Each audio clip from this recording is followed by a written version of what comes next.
This loaf is part bread, part croissant, and 100% delicious. You've got to try it. Start by pouring 140 grams of milk into a large bowl or the bowl of a stand mixer with a dough hook attachment. Next, add sugar, salt, sweetened condensed milk, 1 egg, and 1 1/4 teaspoon or 4 grams of yeast. Mix with a whisk until the egg is beaten and the sugar has dissolved into the milk. Finally, add 300 grams or 2 cups of bread flour and mix with your hands until a sticky, shaggy dough forms. If you're using a stand mixer, simply turn it on low, sit back, and relax. For those of us without a machine to do the work, knead the dough until it becomes smooth and you can stretch it thinly without ripping. This means the gluten has developed enough to move on. Next, add 20 grams or about 1.5 tablespoons of softened butter to the dough. Continue kneading the dough until the butter has been fully incorporated. Making sure your butter is really soft will help with this. Form the dough into a ball, then cover and let rest in the fridge for about 30 minutes. While you wait, cut 120 grams or about half a cup of cold butter into 10 even slices. Place the butter in the center of a large piece of parchment paper to form a rectangle. Make sure the parchment paper is large enough to fold all sides over the butter so it is completely covered.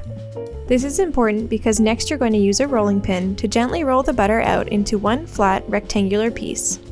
We want this to stay really cold, so put it in the fridge again until the dough is done resting. When the resting period is finished, unwrap the dough and transfer to a lightly floured surface. You don't need much flour since the dough shouldn't be very sticky anymore. Gently flatten the dough with your hands, then roll it, rotating occasionally until it is a large oval big enough to completely wrap around your butter slab.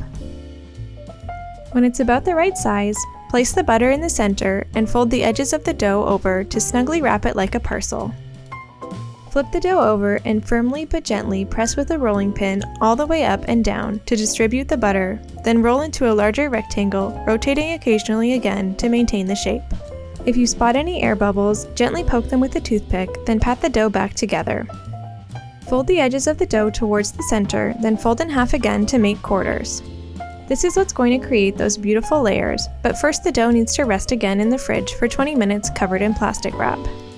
Keeping the dough cold is important in most pastry recipes since you don't want the butter to melt or lose its structure. After it's rested, uncover your dough and lightly dust with flour. Repeat the same as before, rolling and rotating the dough until it is a long rectangle, then fold the edges to meet in the center and fold the whole thing in half to form a smaller, more manageable rectangle.